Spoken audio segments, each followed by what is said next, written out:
happy to be back. As I said, it's my hometown. Yes. Well, you're a happy girl now. When you go to London? Well, Marilyn, yes, I'm much happier though. I'm very pleased. Is it true that you submitted a list of directors that you would work with? We only know the rumors we hear, you know. I would rather say that I have director approval, and that is true. This you think is important? Yes, it is. Very important to me. You're wearing a high-neck dress now. The last time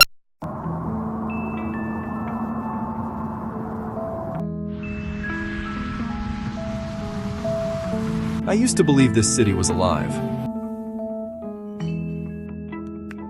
There's been a murder in the city. Every corner hummed with possibility, every face a story. The news just came in on the wire. Then I saw the yellow tape, the flashing lights, another crime scene. But walking away, I realized the real murder wasn't there. It was in the shuttered bookstore, the fenced-off park, the neighbors who stopped knowing each other's names. This city didn't die in one violent act. It was murdered slowly, clue by clue, and you better hope the evidence doesn't lead back to you. Murder in the City, Episode 2. Marilyn Monroe, Lights Out. Hollywood's most famous death. Reopened intro. 0 to 1, Hollywood has always been good at selling illusions. It sells romance. It sells beauty. It sells happily ever afters. But sometime, it sells a lie. On August 5th, 1962, the most famous woman on earth was found dead in her Los Angeles home. Her name was Marilyn Monroe. She was 36 years old. The official story was simple: an overdose, a troubled woman, a suicide, case closed. Except, it never really was. Because from the moment Marilyn Monroe died, the facts refused to line up. Timelines shifted, evidence vanished, witnesses contradicted one another, and the deeper you look, the stranger it gets. Tonight, we reopen the case. Chapter 1. Before the Blonde, 1 to 3. Before she became Marilyn Monroe, she was Norma Jean, a child born into instability, a mother battling severe mental illness, a father who vanished before she could remember his face. Norma Jean grew up moving from house to house, family to family. She learned early that love was temporary and safety was never guaranteed. Psychologists later noted that Marilyn carried deep abandonment trauma, a lifelong fear of being unwanted, a desperate need to be loved.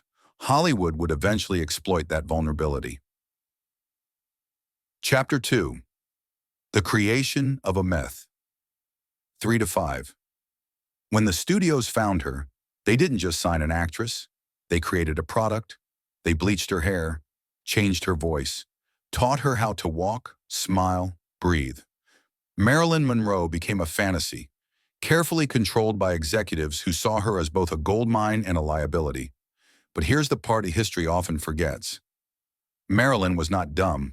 She read literature, studied acting intensely, questioned contracts, demanded better pay. And in 1950s Hollywood, that was dangerous. The studios wanted obedience. Marilyn wanted autonomy. Conflict was inevitable. Chapter 3. Medication as Control. 5 to 7.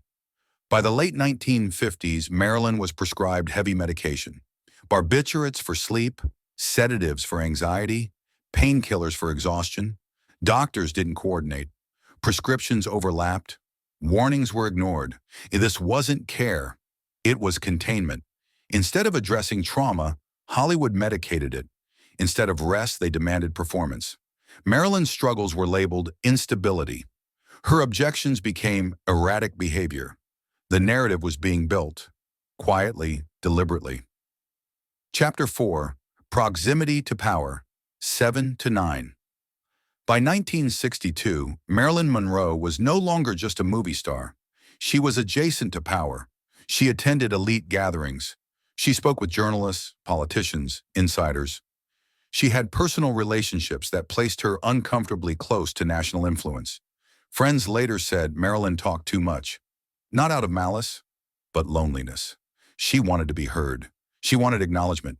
And she allegedly knew things that powerful people didn't want repeated.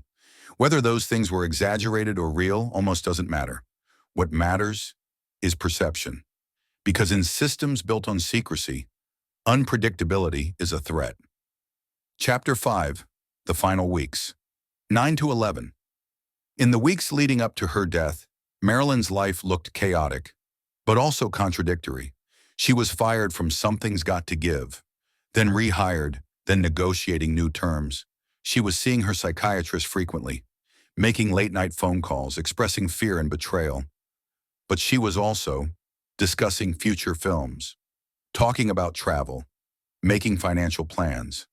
People preparing to end their lives usually withdraw. They simplify. They disengage. Marilyn was doing the opposite. Chapter 6. The night of August 4th, 11 to 13. August 4th, 1962. Marilyn is home alone in Brentwood. At some point late that night, phone calls are made. Lights are seen under her bedroom door. Her housekeeper grows concerned, but instead of calling emergency services immediately, she waits. Hours pass. Her psychiatrist is contacted first. Not police, not paramedics. By the time authorities arrive, the scene has already been disturbed, cleaned, altered. That alone is a major investigative failure. Chapter 7. The Body. 1300 to 1430. Marilyn Monroe is found, naked, face down on her bed, one hand clutching a telephone. Nearby, empty pill bottles. But here's what wasn't there.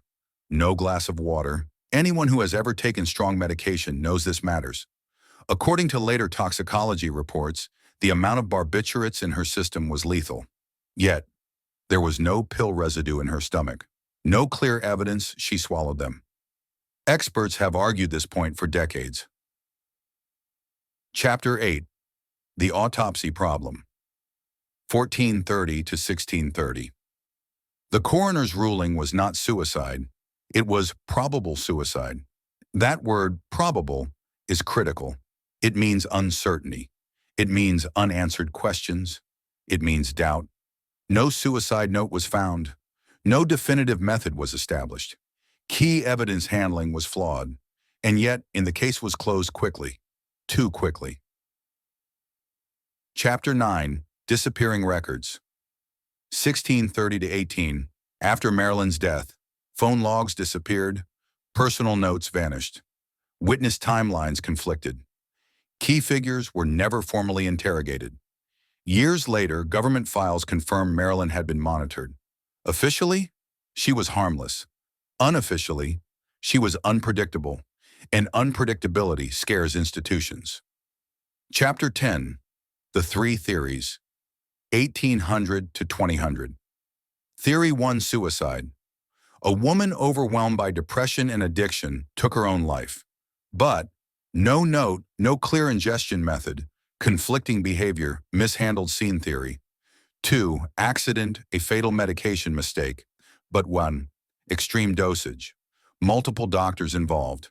No safeguards. Suspicious timing.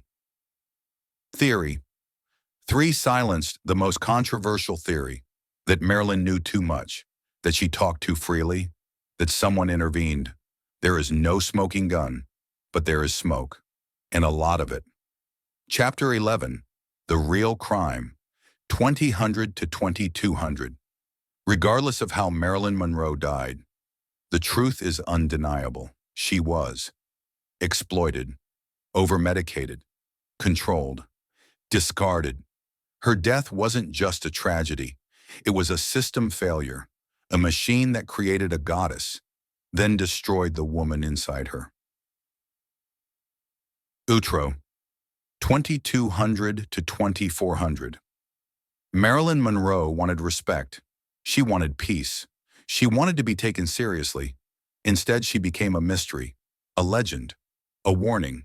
Because in Hollywood, and in power structures everywhere, the most dangerous person is not the one who screams. It's the one who finally decides to tell the truth. Major awards and nominations: Golden Globe Award, 1960, Best Actress, Comedy or Musical. Some Like It, Hot BAFTA nomination. 1959, Best Foreign Actress. Laurel Award, 1959.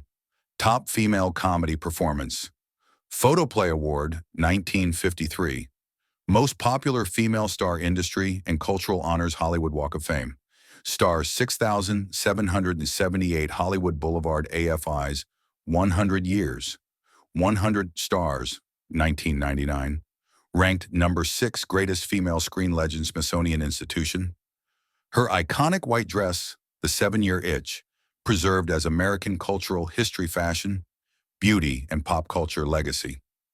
Named the sexiest woman of the 20th century by multiple outlets. Timeless fashion icon referenced by Vogue, Harper's Bazaar.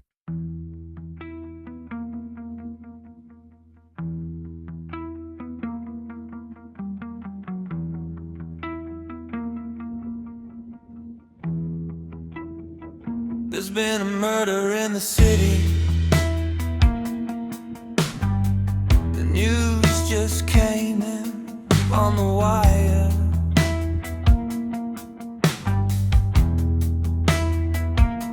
They're calling the cops and they're calling the press, and the looky-loos are stopping to gawk and to guess, but none